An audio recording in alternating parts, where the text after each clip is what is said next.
أعوذ بالله من الشيطان الرجيم بسم الله الرحمن الرحيم.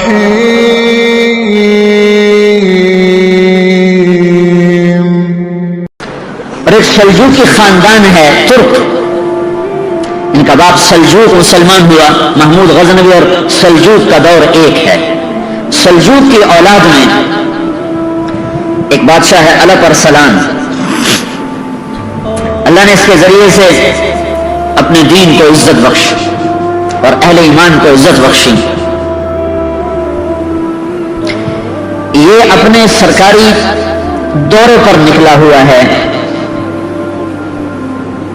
اسے اطلاع ملی کہ قیصر روم رومانوس 3 لاکھ کا لشکر لے کر اپنی حدود سے نکل چکا ہے. آرمینیا کہاں اور اصفہان کہاں، ہزاروں میل کا بیچ میں سفر. تو اس نے سارے اراکین سلطنت کو جمع کیا. اب کیا کیا جائے؟ تو سب نے کہا ہم تیار نہیں ہیں، 3 لاکھ کا لشکر ہے تو ہمیں پیچھے ہٹنا چاہیے اور تیاری کر کے پھر سامنے آنا چاہیے. تو الپ ارسلان نے کہا اس پیچھے ہٹنے میں وہ جتنے قتل و غارت کرے گا، جتنی بیٹیوں کی عزت برباد ہوگی اور جتنا مسلمانوں کا خون بہے گا وہ تو میری گردن پر ہوگا. تو انہوں نے کہا آپ کی گردن پر کیسے ہوگا؟ ہم تو تیار ہی نہیں ہیں، ہمارے پاس اسباب ہی نہیں ہیں. وَلَا تُلْقُوا بِأَيْدِيكُمْ إِلَى التَّهْلُكَةِ، اور اپنے آپ کو ہلاکت میں ڈالنا جائز نہیں ہے. یہ شورا چل رہی. انہوں نے کہا اچھا ٹھیک ہے، تو میری طرف سے اجازت ہے، جو جانا چاہے وہ جا سکتا ہے. میں اللہ کے دشمن کو اسلامی حدود میں داخل نہیں ہونے دوں گا. میں اپنی جان کا نذرانہ پیش کروں گا، اس کے بعد میرے اوپر کوئی حجت نہیں، میرے اوپر کوئی جرم نہ ہوگا. پھر وہ لوٹ مار کریں یا قتل و غارت کریں، میں اپنا حق ادا کر چکا ہوں. جب اس نے یہ کہا تو پھر اس کے ساتھیوں نے کہا اگر آپ کا فیصلہ ہے تو پھر ہم کون سا موت سے ڈرتے ہیں، ہم بھی آپ کے ساتھ ہیں. تو اس نے، اس کا بیٹا ملک شاہ اس کے ساتھ تھا، اس کی عمر جو 12 برس. تو اس نے وصیت نامہ لکھوایا کہ ممکن ہے اس جنگ میں میں شہید ہو جاؤں تو میرے بعد میرا بیٹا ملک شاہ میری جگہ حکمران ہوگا اور نظام الملک یہ اس کا وزیر ہے، اس کا وزیر ہوگا. اور جب تک ملک شاہ بالغ نہیں ہوگا امور سلطنت کو نظام الملک چلائے گا. اور پھر اس کے بعد اس نے اپنے حرم، اپنی بیوی اور بچوں کو چند سپاہیوں کے ساتھ واپس بھیج دیا کہ عورتیں ساتھ تھیں تو اگر شکست ہو تو کہیں ان کی عزت پہ حرف نہ آئے. ان کو اصفہان کی طرف روانہ کر دیا. اور رومانوس 3 لاکھ کے لشکر کے ساتھ میدان میں اترا. اور یہ کتنے تھے؟ 12,000. یہ دنیا کی عجب جنگ لڑی گئی ہے. تو جمعرات کو لشکر آمنے سامنے ہوئے تو نظام الملک نے کہا کہ میری ایک رائے ہے سلطان کا. کیا؟ کہ جنگ کو کل کے لیے مؤخر کریں اور جمعہ کی نماز کے بعد نکلیں کہ جمعہ کے وقت ساری امت دعا کرے گی اور ہم بھی جمعہ کے بعد اللہ سے مانگیں گے تو اللہ کی غیبی مدد ہمارے ساتھ ہوگی. تو انہوں نے ایک دن اس کو آگے بڑھایا اور جمعہ کی نماز کے بعد سلطان نے خود نماز پڑھائی. کیا زمانہ تھا، بادشاہ خود امام بھی ہوتے تھے. نماز پڑھائی اور اس کے بعد وہ گھوڑے پہ سوار ہوا اور اس نے اپنی لوہے کی ٹوپی اتار دی اور امامہ باندھ لیا سر، اپنے آپ کو مرنے کے لیے تیار کر لیا اور کوئی چیز بیچ میں حائل نہ ہو. اور پہلی صف میں اس نے جھنڈا اٹھا لیا. تو باقی جان نثاروں نے کہا آپ پیچھے ہو. کہا نہیں، میری جان اسلام سے زیادہ قیمتی نہیں ہے. اور جب لشکر آمنے سامنے ہوئے تو سلطان نے گھوڑے سے چھلانگ لگائی اور سجدے میں سر رکھ دیا. کہ مالک، اے عزت دینے والے، اے ہر چیز کے بادشاہ، آج ہماری عزت بھی تیرے ہاتھ میں، ذلت بھی تیرے ہاتھ میں. تو جس کے ساتھ ہوتا ہے وہی فتح پاتا ہے، تو جس کو چھوڑ دیتا ہے وہی ناکام ہوتا ہے. قلت اور کثرت تیرے دربار کی چیز ہے کوئی نہیں. کم من فئۃ قلیلۃ غلبت فئۃ کثیرۃ باذن اللہ. اور سجدے میں سر رکھ کے وہ رویا ہے.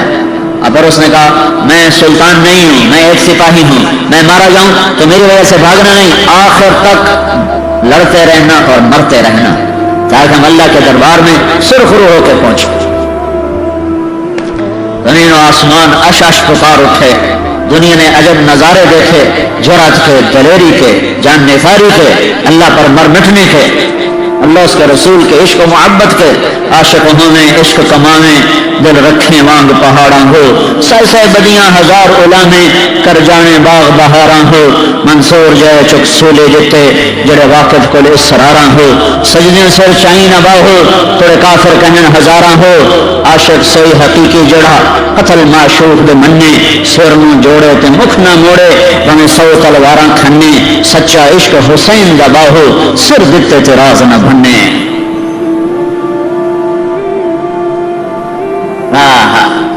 اس جگہ کا نام تھا مولاد گرد، مولاد گرد، یہاں یہ جنگ لڑی گئی ہے۔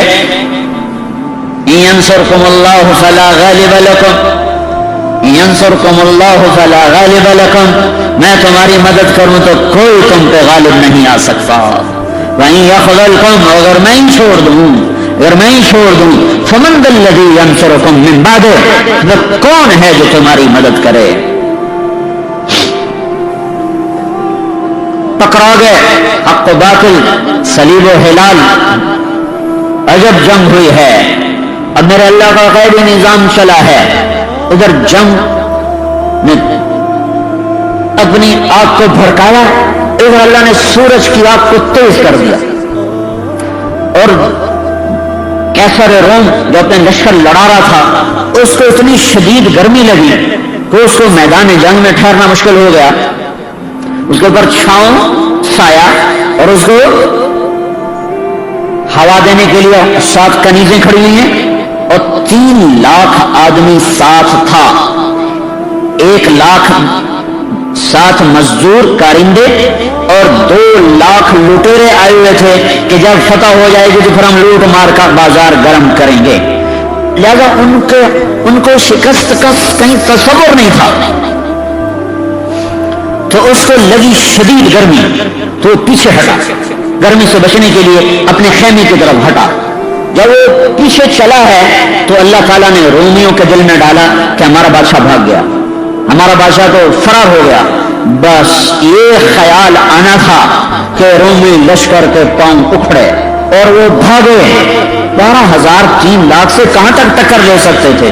ایک ایک کر کے شہید ہو جانا تھا، لیکن مکروا مکرا ومکرنا مکرا ینصرکم اللہ فلا غالب لکم، میرے اللہ کا ایسا نظام چلا کہ رومانوس شدید گرمی سے تڑپا، پیچھے ہٹا، خیمے کی طرف جا رہا ہے تو سپاہیوں میں بادشاہ تو بھاگ گیا، بادشاہ تو بھاگ گیا، اگر وہ بھاگا تو ہم، کیونکہ ان کی ساری جنگ تو کسی مقصد کے تحت نہیں ہوتی، مسلمان تو مقصد کے تحت کام کر رہا ہوتا ہے، وہ تو مقصد نہیں ہوتا صرف بادشاہ ان کا بادشاہ کا تم بھی جاؤ، جو بھاگے ایک دفعہ پاؤں اکھڑ جائیں لشکر کے پھر سنبھالنا مشکل ہوتا ہے۔ تو رومانوس پلٹ کے آیا، لیکن اتنے میں رومی لشکر کے پاؤں اکھڑ چکے تھے، اور کیا ہے جو اللہ تعالیٰ نے کہا سألقی فی قلوب الذین کفروا الرعب، کہ تم جاؤ میں ان کے دلوں میں رعب ڈال دوں گا۔ اللہ نے ایسا خوف ڈالا اور ایسا رعب ڈالا کہ 3 لاکھ آدمی دوپہر تک اثر تک، جمعے کے بعد تو جنگ شروع ہوئی، اثر تک نہیں ٹک سکے اور بھاگے، اور ہر ایک دوسرے سے آگے بھاگنے کی کوشش کر رہا تھا۔ سارے مسلمان حیران پریشان ہو کے دیکھ رہے تھے کہ یہ کیوں بھاگ پڑے، یہ کس لیے بھاگ پڑے، اور بس میرے رب کا نظام حرکت میں آیا اور رومانوس پکڑا گیا، قیدی ہو کے آیا۔ جب سلطان کے سامنے پیش کیا گیا تو اللہ پر سلام نے پوچھا اگر میں گرفتار ہوتا تو تم میرے ساتھ کیا کرتا؟ کہ میں تمہیں انتہائی ذلیل کرتا اور میں تمہیں ذلت کی مار دیتا۔ اللہ پر سلام نے کہا لیکن ہمارے نبی نے ہمیں کہا ہے کہ عزت دار کی عزت کرو، میں تمہیں ذلیل نہیں کروں گا، آؤ۔ اور اسے اپنے پاس تخت پہ بٹھایا، کہا ادھر بیٹھو، کہا اس کو بادشاہی پروٹوکول دیا جائے، اس کو عزت احترام باقی رکھا، اور پھر اپنا مہمان بنا کے رکھ، پھر اس کو چھوڑنے سرحد تک گیا، پھر کہنے لگا اگر پھر بھی شوق پورا کرنا ہو تو آ جانا، ہم پھر حاضر ہیں۔